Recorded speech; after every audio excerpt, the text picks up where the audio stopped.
L'espace est appelé la frontière finale, et pour une bonne raison. Autrefois, les explorateurs traversaient des océans dangereux et de vastes déserts pour percer les secrets de l'inconnu. Il n'y a pas si longtemps, un morceau de cet inconnu est venu à nous sous la forme d'une partie mystérieuse d'une étoile lointaine. Mais de quoi s'agit-il exactement et d'où vient-il? Ce voyageur énigmatique est-il un phénomène naturel ou a-t-il été envoyé par une civilisation lointaine de l'autre monde? Cet étrange objet interstellaire a été découvert pour la première fois par un astronome de l'université d'Hawaï, Rob Wearick, le 19 octobre 2017. Il cherchait des astéroïdes et lorsqu'il a détecté un objet traversant l'espace à 95 000 km/h, c'est ce qu'il a cru avoir trouvé. Mais lorsqu'il a commencé à examiner les images enregistrées les nuits précédentes, il a remarqué quelque chose d'inhabituel par rapport à sa découverte. La plupart des astéroïdes suivent une orbite prévisible autour du Soleil, mais l'objet qu'il a plus tard surnommé Oumuamua se comportait inhabituellement lorsqu'il a traversé l'espace pas trop loin de la Terre. Tout d'abord, il ne semblait pas du tout en orbite autour du Soleil.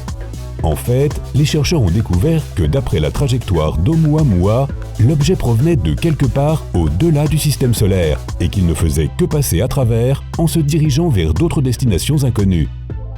Ceci explique son nom qui se traduit en gros par « messager lointain » en hawaïen. En plus de son origine peu commune, Oumuamua avait des dimensions très inhabituelles.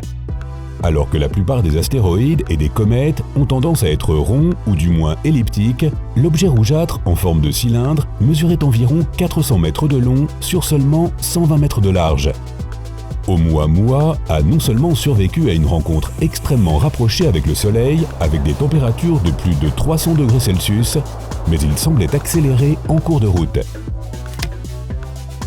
Si vous avez fait attention en classe de sciences, vous vous souvenez probablement de la première loi de Newton, qui dit qu'un objet en mouvement reste en mouvement jusqu'à ce qu'une force extérieure intervienne. Dans l'espace, il n'y a ni gravité, ni friction, ni résistance au vent. Un objet en mouvement continuera de se déplacer à la même vitesse relative indéfiniment, jusqu'à ce que quelque chose, habituellement une collision ou un autre objet, l'arrête. Cependant, le même principe fonctionne en sens inverse.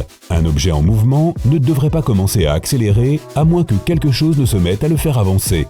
Au fait, il y a aussi la première loi de Fig-Newton. Un biscuit trempé dans du lait restera dans le lait à moins qu'il ne soit extrait par les doigts puis inséré dans la bouche. Miam! Mais je m'écarte du sujet. Ce mouvement pourrait-il suggérer qu'Oumuamua était plus qu'un simple astéroïde? Serait-il possible que notre visiteur extrasolaire ait été envoyé par une intelligence venue d'au-delà des étoiles? Peut-être s'agit-il d'une sorte de sonde inhabitée, créée par une civilisation lointaine, un équivalent interstellaire de notre propre programme Voyager. Certains le pensent, mais les scientifiques ne sont pas tout à fait convaincus que les extraterrestres soient responsables de notre mystérieux visiteur aux teintes rouges. Il est beaucoup plus probable qu'il s'agissait d'une évaporation de gaz plutôt que d'une combustion de propulseur, projetant l'objet dans l'espace à une vitesse toujours plus grande. On peut s'attendre à un tel comportement de la part d'une comète qui libère de la vapeur d'eau lorsqu'elle passe près du Soleil, et qui prend de l'ampleur lorsqu'elle tourne autour de notre étoile la plus proche. Pour cette raison, Oumuamua a été reclassé comme une comète au lieu d'un astéroïde. Mais cette explication n'a pas été sans problème non plus. Le plus remarquable était l'absence d'une queue visible. Si l'objet dégageait de la vapeur d'eau, pourquoi les scientifiques n'ont-ils pas pu le détecter? D'autres questions ont été soulevées en raison de la proximité du trajet d'Oumuamua avec le Soleil, alors qu'il traversait le ciel et qu'il subissait alors une chaleur étouffante en passant à une vitesse fulgurante. Une coquille extérieure dense, faite de roches et de poussière durcie, expliquerait qu'il ait survécu, mais remettrait en question l'hypothèse de la comète. Une comète typique est constituée d'une couche externe de poussière et de glace entourant son noyau rocheux. Oumuamua, quant à lui, semblait être tout l'inverse.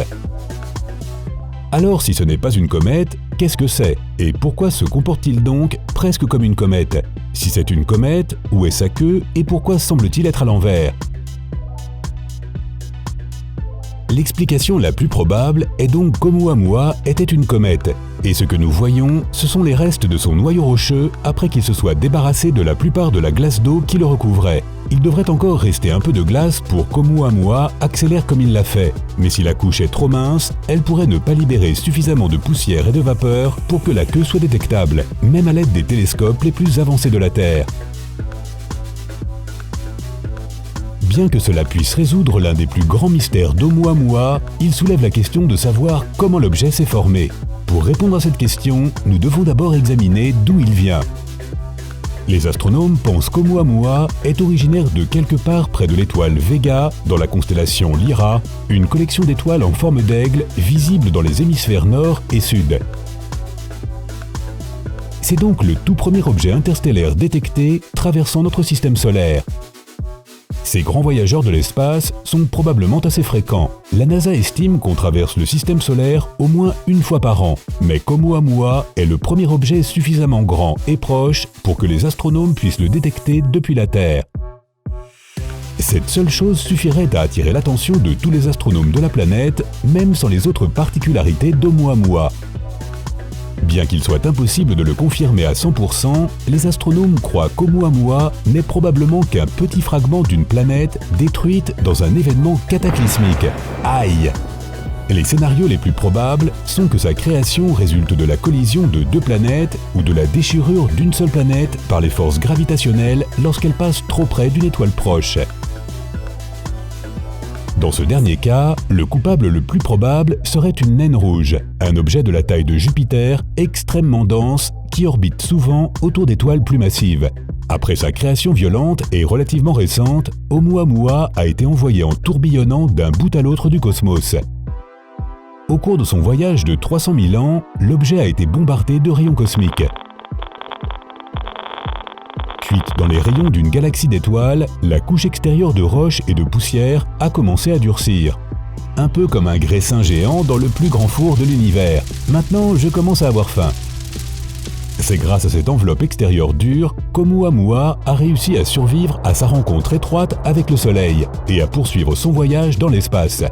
Maintenant, pour tous ceux qui sont déçus que notre invité interstellaire n'est pas une preuve irréfutable de vie extraterrestre, il y a quand même de bonnes nouvelles. Bien que les chercheurs soient certains qu'Oumuamua est une formation naturelle, cela ne veut pas dire qu'elle ne transporte pas de visiteurs étrangers. La composition intérieure de l'objet est en grande partie inconnue. Et il est possible que des microbes extraterrestres puissent y résider. Notre planète doit ses vastes océans aux comètes qui se sont abattues sur la Terre il y a des centaines de millions d'années, et certains scientifiques croient que les premiers micro-organismes sur Terre sont peut-être arrivés en faisant un tour dans ces comètes.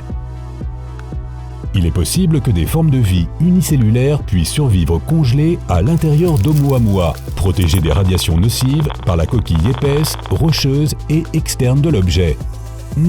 Ce truc de coquille extérieure décrit un M&M's, n'est-ce pas ? Ouais, j'ai vraiment faim.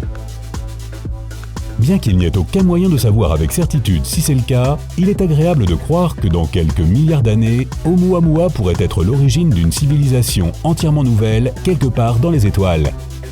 L'objet s'éloigne actuellement du Soleil à grande vitesse, et notre créneau étroit pour l'étudier efficacement est déjà arrivé à son terme. En janvier 2019, Oumuamua avait déjà dépassé l'orbite de Saturne à destination de la constellation de Pégase. Cependant, il se peut qu'il ne soit pas unique en son genre. S'il s'agissait d'un morceau d'une planète détruite, un incident comme celui-là aurait produit des millions de fragments similaires.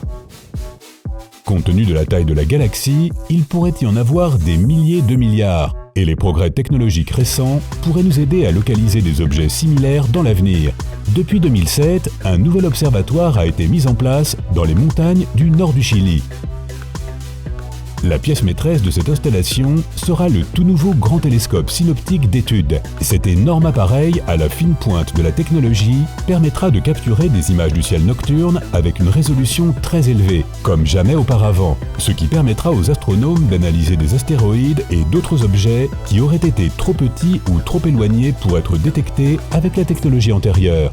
Alors continue à regarder le ciel, parce qu'on ne sait jamais ce qu'il pourrait y avoir là-haut. Et moi, je vais aller piller le frigo. Et surtout, si tu as aimé démêler ce mystère avec moi, mets donc un j'aime à la vidéo et partage-la avec tes amis. Et dis-moi dans les commentaires s'il y a d'autres découvertes interstellaires qui, selon toi, nécessitent une étude plus approfondie. Mais attention, ne te mets pas en chasse d'autres objets spatiaux bizarres tout de suite.